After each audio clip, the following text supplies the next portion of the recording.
He's a good man, Savannah. A good man.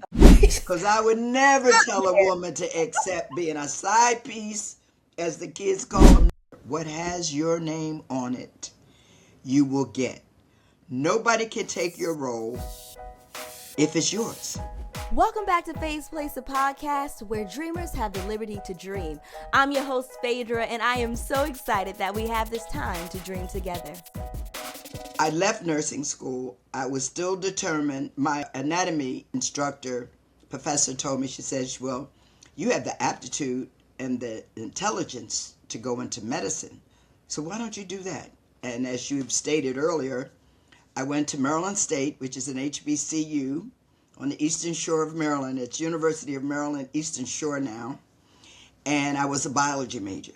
I was so involved with all sorts of stuff, the civil rights movement, the student government. I pledged a sorority while I was there, Alpha Kappa Alpha Sorority Incorporated.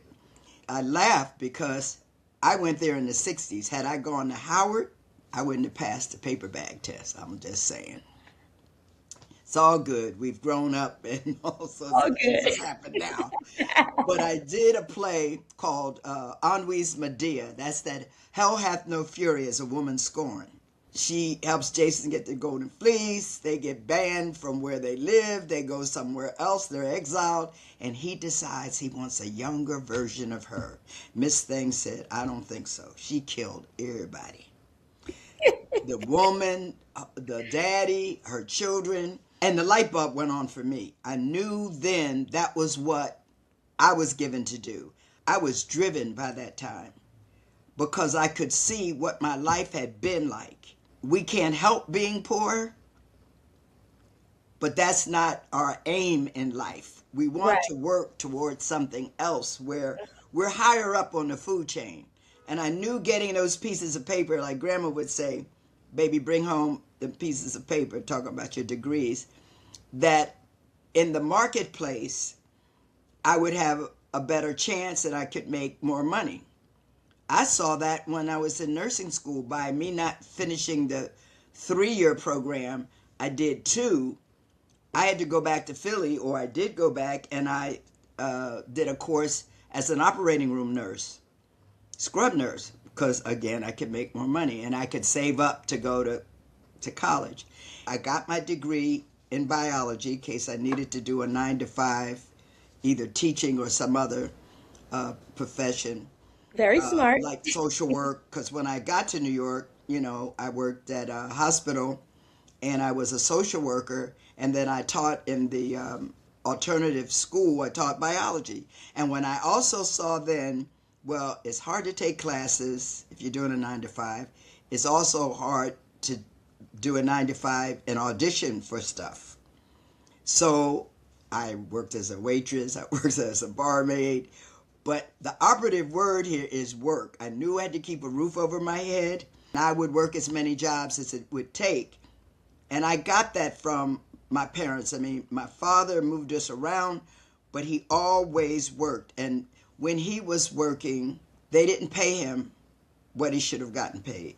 It wasn't until he had really about time for him to retire that they started paying him close to what he should have been making all along. He would train other people and they would take his position. When you speak about me being an advocate, first I was part of SNCC with John Lewis and Marion Barry and Stokely Carmichael my first semester at school, because when I got there in the spring, Malcolm had been assassinated. So it was by any means necessary. But I also knew we didn't have the firepower. And while I was there, Medgar Evers, the year I graduated, Dr. King was assassinated. And then we had to regroup our thoughts about all of this. So we subscribed to being passive resistant. So still demonstrating, we were fighting the Ku Klux Klan. Agnew, Spiro T. Agnew, that was, I think, Nixon's vice president. Oh, he was governor then. And he was closing down the black schools down Route 13. And we went to Annapolis to beg him, don't do that. We're going to class. We're trying to get our education. That wouldn't be fair. We get back on campus and a cross is smoldering. That's a sight you never forget. But we stood up to them folks. We was mixing stuff in the chemistry department. $1 million chicken farm went up. That's Purdue and Tyson. We will go to our graves as to who lit the match. All right. Stood up to the Klan. The fellows formed the human chain around the women's dormitory, and they just had bricks and backs. I don't even think anybody had any guns, and if they did, it was minimal. I mean, I'm almost sure they didn't. But we were ready to die in order to live. And I've always saw if you don't treat me the way I know I should be, then I have to say something about it. I have to do something about it. That's right. That's right. So going forward, I had gone to study in New York on the job training, since I wasn't Juilliard or Yale and all of those, which fabulous programs. Mine was on the job training, but I was able to work with some of the finest actors and actresses, me coming out of the chute, talking about Ron Milner. We went on the road with What the Wine Cellars Buy. Dick Anthony Williams was one of my first acting teachers. And then, the folks over at the Negro Ensemble Company, Uptown, all over the place in the 70s. Went to Broadway. My first Broadway show was Richard Wesley's Mighty Gents. Morgan Freeman and I were nominated for Tony Awards. I was like this, because that's my first time on Broadway. Me having a Tony nomination, coming to Los Angeles, should have gotten me a TV series, because I've seen white actresses do that. They're looking at me, well, what have you done lately? I said, the highest honor. Because if you're nominated, you've won. One person is going to take the statue home, but it doesn't take away from your nomination. It stands in the archives forever. So have you a plan, and you're going to find out that you're not just given one gift, you're bestowed many. So you're going to find out you can write. You can find out that at some point, that's why you see actors directing. Then when they get to a place where they're making really fabulous money, they're also producing projects. They have their own company, and it's very subjective. But one yes makes me forget every no I have heard. It's why I've been in this wonderful profession. No, over 50 years. I don't need somebody so bad that I'm going to accept second-class citizenship from a partner. And the church says amen. And the church say amen. First thing, I have to be transparent. If I don't mind telling you the mistakes I've made and how I grew from them, that's why I love a colleague of mine, my sister Jennifer Lewis. She put her business all in the street, because you can't get blackmailed. Hello. That's right. If you put it all out there, what's the person going to say? Look what God has done with her. If he could do this for her, and she went through ding, ding, ding, ding, ding, he could do it for me. And so, as an elder, it's my job to say, baby, God has the perfect person for you. Be busy doing what you want. You want a career in this or that or whatever. Be busy in what you are striving for. Because when you are, the right person is going to come along, and you'll be able to discern. You can see BS coming down the street at some point if you're not thirsty. And you love yourself the way God loves you, and he only wants the best for you. Because I also left a Broadway show. I was going back to Broadway with August Wilson's piano lesson. His plays go around the country as he's working on them. And my dad's girlfriend asked me, would I come home to Philadelphia to help her take care of him as he was dying of cancer. And I have sisters there with my dad and my stepmom. I don't know them very well, but she asked me, and I was like, I go back to Broadway this time, I'm going to get to Tony. You know what I mean? And Rich and Famous, because my beautiful colleague who did go to Broadway with the play, did Law and Order for 18 years. Lackawanna Blues, she was brilliant as Nana. And on Chicago Med now. Rich and famous and working nonstop. But obedience is better than sacrifice. That's what the word says. To honor your parents, that your days would be long. There's a period after that. It's not a comma that says if they were good to you and da-di-da-di-da-di-da. God just says to do it. Mm-hmm. I am so glad that I did it. I went home for 2 years. People said, you threw your career away. I said, nope. Because when he went into a pause, a movie that had been delayed, Convicts, with James Earl Jones and Robert Duvall, Lucas Haas, we were able to do. And then I was able to do Fences in Philadelphia, another pause. So the doctors gave him 6 months. God gave him 2 years. God and love, unconditional love. And the healing was on both sides. Mm-hmm. Yeah. He got healed. He went on home. I was with him when he closed his eyes. But I saw the wrinkled furrow, the furrow in his brow relaxed. And I just asked the nurse, I said, well, can I get up in the bed and hold him? Because my dad was like short, 5'4". And it was a beautiful experience. But I was able to love on him as the elder daughter in the family. I saw that I didn't need to be afraid, that when it's time, we're prepared. And I saw that God asks us to do things, and we are tested if we're going to be obedient or we're going to be about ourselves. I chose to be obedient and no regrets. That was one of the scriptures my parents made sure I understood out of thy mother and thy father, because it's the one that comes with the promise, so that your days shall be long upon this earth. Yeah, because I adopted my son at 55.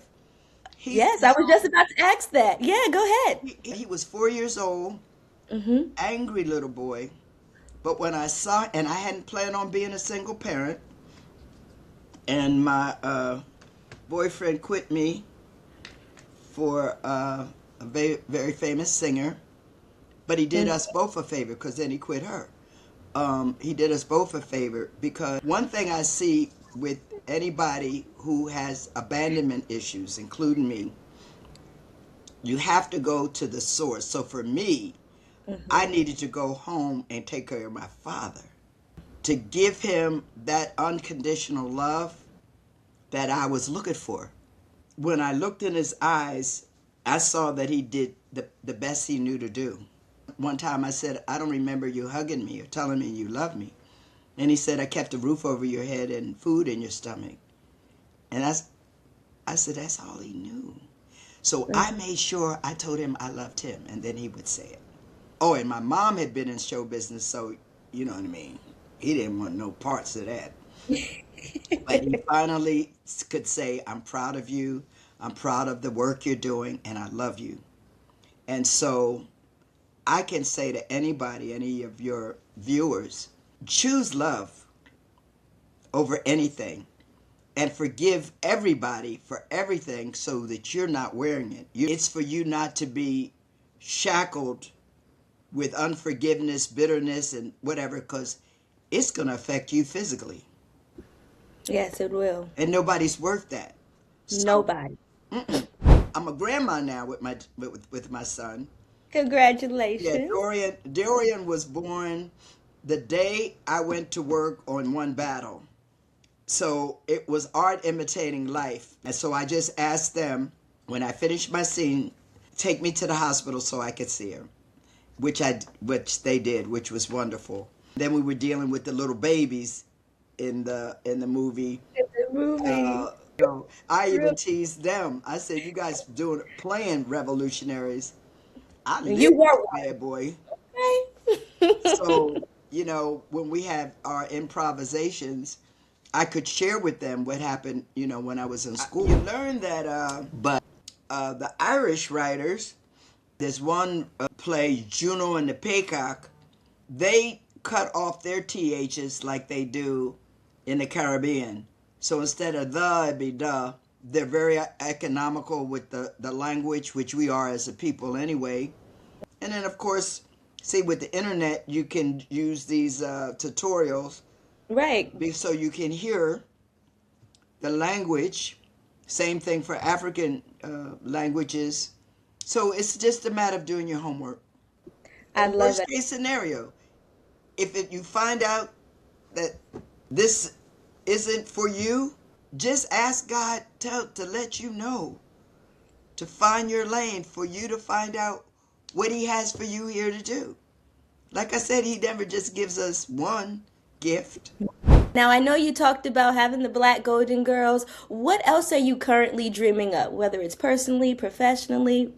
Well, I do have an animated series coming out in October about Bass Reeves, the bounty hunter, the first marshal. And I play a Choctaw Black Indian indigenous woman who has Lord of the Rings powers. And actually in history, they used us as guinea pigs. Say your arm was off and they were making prosthetics for you. You know, they used us as the guinea pigs, so it could work or not, and they just throw you in the dump, Yeah. just like they did with the Tuskegee experiment. When Mm-hmm. my dad died, I came out here to do Miss Evers' Boys. And see, my nursing background helped me when I was doing it, because there's a scene, a Spinal Tap scene, that the people in the audience that had been in the service, people were fainting, people were throwing up, stuff was happening. And so the stage manager would say, well, we'll get everybody off the stage until they get everything straight. They had to have an ambulance there, doctor, because of the realness of what Carl Lumley, a beautiful, wonderful actor, portrayed it so well that people, they had a reaction. But because I had been a nurse, I said, no, let me stay on stage and improvise till we get it straight. Because I didn't want to break the fourth wall and we start the play all over again, basically, trying to pick up where we left off. So, yeah. So that's coming out. And I need to put together my short stories to put a one-woman show together. I did an electronic press kit that I can send to universities for me to come and do keynote, do master classes. So that's what I'm really hoping to get, a few of those every year. One, it's a great cushion for me. Two, it allows me to share my journey with younger people, because I think right now that's one of the things that God really wants me to do. I have information. I got stuff to tell you, to share with you. I can tell them. I've had a couple of times where I didn't want to be here anymore. I told my mom was paralyzed for a while. She had an accident there in New York, the old Savannah Club. I told her that her boyfriend was inappropriate, and she didn't believe me and slapped me, and I went right in the bathroom and took whatever I saw. But I came out and told everybody. And mine definitely was a cry for help. See, that's why I can't be afraid to share this, like right now. I left my husband with the clothes on my back, fleeing to New York, and I would still run into him. And all sorts of, so all those stories I need to tell, because a lot of us that are older, we're not sharing what No. things we went through. And with all the things I went through, I still say to you, my operative word was forgiveness. Yes. So I don't wear it. And it's not in my spirit. And anytime stuff would come back up, I just ask God, please, just let me let it go. Yeah. Let me let it go. And he does. Mm-hmm. So I have to let our young people know, you go through a storm, there is a rainbow at the end. Oh, that's wonderful. Operative word is through. I'm going to get through it, even if Yes. I can't see right now what's in front of me. So, yeah, those would be things that me putting my business in the street. Well, we're looking forward to it, and I love the fact that you are being transparent and that you're trying to pour into the next generation. It is so necessary. So, if people want to follow you on social media, are you on social media? How can they do that? Well, I'm on Facebook, and then they Okay. put me on Instagram. Okay. So I guess if you just put my name up, it's not like some kind of little tag or something, Mm-hmm. but just my name. And then I was hoping the young folk would put me up on TikTok, because I've heard that You're a line good from man to Waiting man. to Exhale over at least 1,000 times now. Cats, dogs, babies, all kinds of folks are saying that.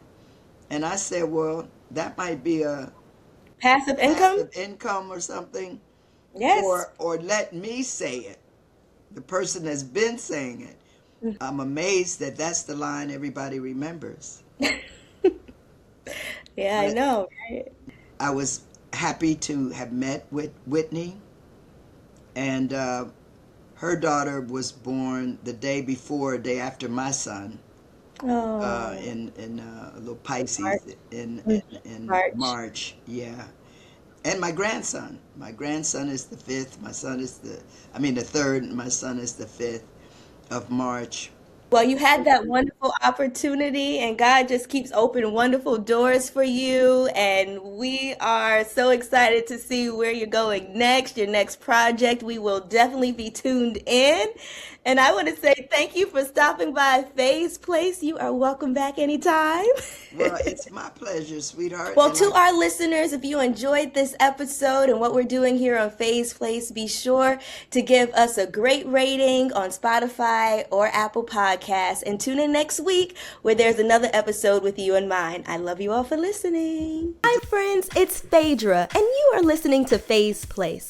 Join us each week as we talk to industry insiders about their journey and what it takes to turn dreams into a reality. Whether you aspire to be in the entertainment field or just inspired by the hustle, count this as your backstage pass. Join us every Monday for a brand new episode. And also follow us on TikTok, Instagram, and Facebook at Faye's Place.